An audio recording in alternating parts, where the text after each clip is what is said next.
C'est lundi, comme tous les lundis. Et temps de revenir sur la semaine dernière. On y va mon Camille. Allez, people, commençons par l'affaire qui a ébranlé le paysage audiovisuel suite à l'affaire Weinstein qui a éclaté il y a 2 semaines. Les affaires pour agression sexuelle ne cessent de tomber. En effet, la semaine dernière, c'est le producteur du festival Juste pour rire et jury d'incroyable, la France a un incroyable talent, qui a été visé. Le Québécois Gilbert Rozon est accusé lui aussi de plusieurs agressions sexuelles.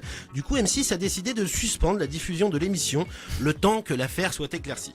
Mais ça ne s'arrête pas là. Depuis que le hashtag MeToo ou le hashtag Balance ton port ont été mis en place sur Facebook ou sur Twitter, les langues se délient et les affaires de ce type n'arrêtent pas de pleuvoir. Alors du coup, moi aussi, j'ai décidé de faire mon hashtag Balance ton port. Tiens Jordan.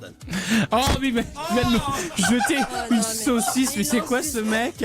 Des sauces comme ça. Mais t'es malade toi? C'est mon hashtag Balance ton Le port. pauvre J'ai fait mon cochon saucisse. qui s'est flingué pour rien. Non mais c'est du pur porc, hein. C'est du pur Ah porc. ça en tout cas elle a une forme incroyable. Est-ce que le modèle te plaît? Ah oui, ça me plaît. Allez, on continue. Télé, toujours dans la série Ça balance, les langues se délient dans la télé-réalité. Jeff, ancien candidat de Koh-Lanta et surtout des Anges, a craché son venin contre la production de l'émission, balançant tout et n'importe quoi dans TPMP. Et puis il y a eu une certaine Jessie, la jeune femme, est venue raconter qu'elle avait été manipulée et qu'on l'avait fait passer pour la Marie Couche-toi là de l'émission. Donc petit rappel à ceux qui vivent dans des grottes, ce n'est pas de la manipulation, mais simplement des scénarios auxquels ces candidats se prêtent. Donc ma petite Jessie, c'est pas beau de cracher dans la soupe. Imaginez Michael Schumacher qui, après sa carrière en Formule 1, vient se plaindre qu'on l'a pris pour un con parce que ça va trop vite. Bon, c'est pas le bon exemple, Schumacher, il peut pas trop s'exprimer en ce moment. Non. Oh là, non mais ça tu peux pas le faire. Ça. Si, je peux. Mais non, tu peux Il pas. n'entend pas de toute façon, il parle allemand. Tu fais pas ça avec les gens qui vont pas bien. Ah bah ça fait bien rire. Bah voilà, au moins il se marre. Non mais, sérieusement, au lieu Ils sont marrants parce que tu sais, ils se marrent, mais. C'est tellement méchant. Ouais, c'est tellement méchant. Attends, t'as pas vu la suite. Méchant. Ouais. Oui, Et méchant. c'est une personne parce qu'il a pas eu d'enfance et ses ça. parents l'ont laissé J'ai vécu dans une cave. dans une petite poubelle et poubelle à main, c'est ce qu'on trouve chez Ikea, une petite poubelle tranquille et voilà. Du coup, c'est vrai que bon bah il se retrouve ici avec moi, c'est une catastrophe. Alors on continue. Allez, on continue. Non mais sérieusement, au lieu d'essayer d'exister de cette manière, reprenez une nouvelle vie, cher candidat de télé-réalité. C'est peut-être enfin l'occasion d'aller à l'école et d'apprendre un métier. Ah oui, c'est vrai, c'est peut-être l'occasion d'apprendre un métier. Société, comme vous le savez, c'est bientôt Halloween et pour cette société américaine de costumes a mis en vente sur internet pour la somme de $25 le costume d'Anne Frank, la jeune juive néerlandaise déportée pendant la Seconde Guerre mondiale. Forcément, cette vente a fait polémique et la société a dû retirer la vente du costume, ainsi qu'un costume de général SS, du président nord-coréen et de Loana. On peut vraiment plus s'amuser à Halloween. Halloween, c'est... Oh non, mais c'est pas... Mais c'est horrible. Mais arrête.